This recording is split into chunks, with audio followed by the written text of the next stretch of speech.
Aujourd'hui dans la région, un cariste préparateur de commandes a forcément du travail. L'activité logistique est intense et nous cherchons tout le temps des caristes préparateurs de commandes. Bonjour, bienvenue pour ce nouveau numéro de votre émission pour l'emploi. Au sommaire de ce magazine cette semaine, un reportage sur la formation au métier de cariste préparateur de commandes au centre AFPA de Rieux-la-Pape et également la rencontre avec un directeur logistique pour parler de ce métier. Nous sommes ici à Céréales Parc Nord France à Rumilly.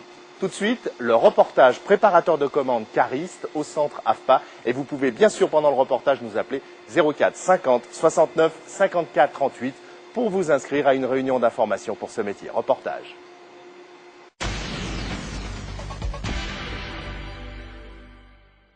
J'ai été licenciée pour raisons économiques et suite à ce licenciement, j'ai profité de cette occasion pour changer complètement de métier. Donc la logistique a toujours été un domaine qui m'a intéressée.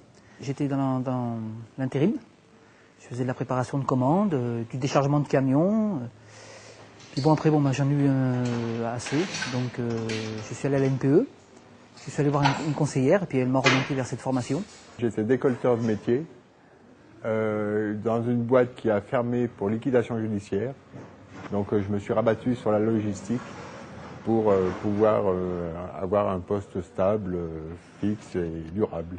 J'étais contrôleur de production en métallurgie et comme on a déménagé, dans le secteur il y a que la logistique en fait. Et comme c'est un crane porteur, il faut se former pour ça. La majorité des entreprises locales souhaitent maintenant la polyvalence.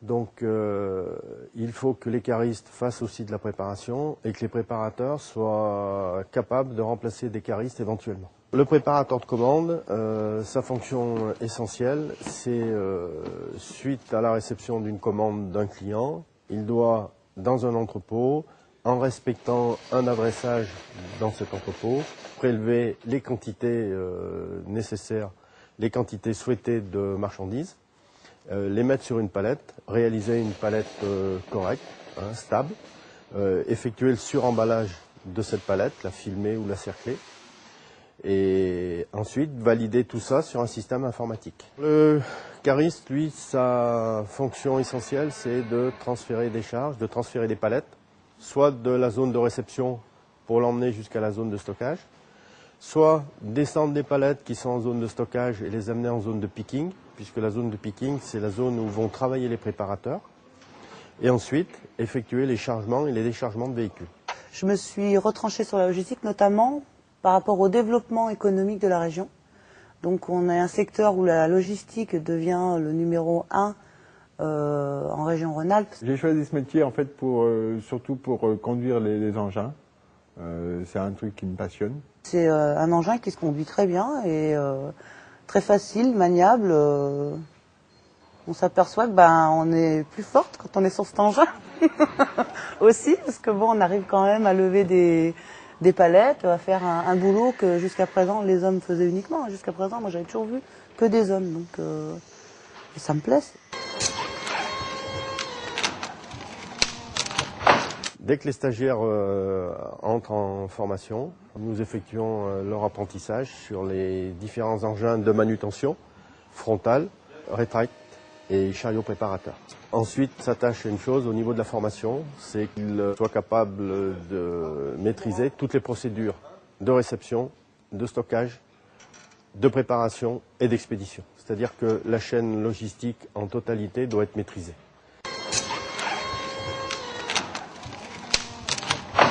Il faut des gens dynamiques, avec une bonne résistance physique, un comportement social, puisqu'il y a du travail essentiellement en équipe, que ce soit des gens ponctuels, un nombre de plateformes assez important, cherche à avoir des femmes qui ont une régularité au niveau de la production de travail, sont plus méticuleuses, plus douces, cassent moins. De la rigueur.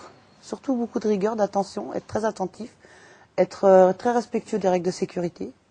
Et à partir de là, n'importe qui peut conduire un engin comme ça, avec de la formation.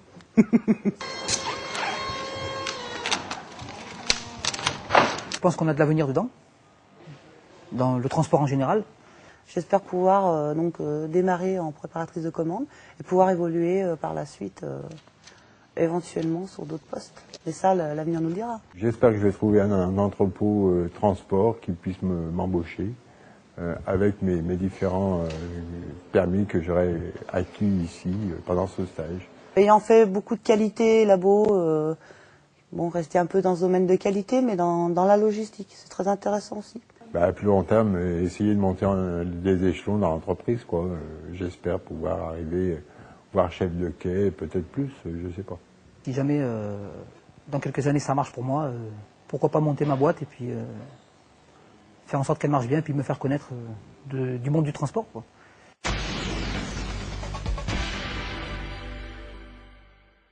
« 04 50 69 54 38, le numéro que vous pouvez composer tout de suite pour vous inscrire à une réunion d'information pour le métier que nous vous présentons cette semaine, cariste préparateur de commandes. Nous sommes à Rumilly, à Céréales Partner France, avec Pierre Arboireau qui est directeur logistique. Bonjour. Bonjour. Merci de nous accueillir chez vous.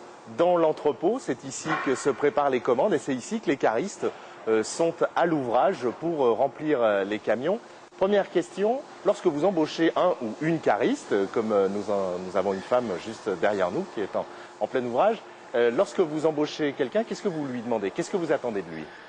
On attend deux choses principalement. La première chose, une maîtrise technique, puisqu'il va falloir agir dans un entrepôt qui est vaste, où il y a des personnes, des biens. Il va falloir donc être agile et respecter tout le métier de cariste. La deuxième chose qu'on attend, c'est beaucoup d'autonomie et de polyvalence. Un cariste est seul dans une grande surface, il n'a pas un chef derrière lui en permanence, donc on a besoin d'avoir quelqu'un qui est autonome et qui a de la prise d'initiative. Polyvalence, ça veut dire que en fait, vous allez permettre aux caristes, aux préparateurs de commandes d'évoluer dans l'entreprise. Qu'est-ce que vous allez lui apporter à cette personne que vous allez embaucher? Si on schématise assez rapidement, le cariste arrive chez nous. Au début, il travaille comme chargeur.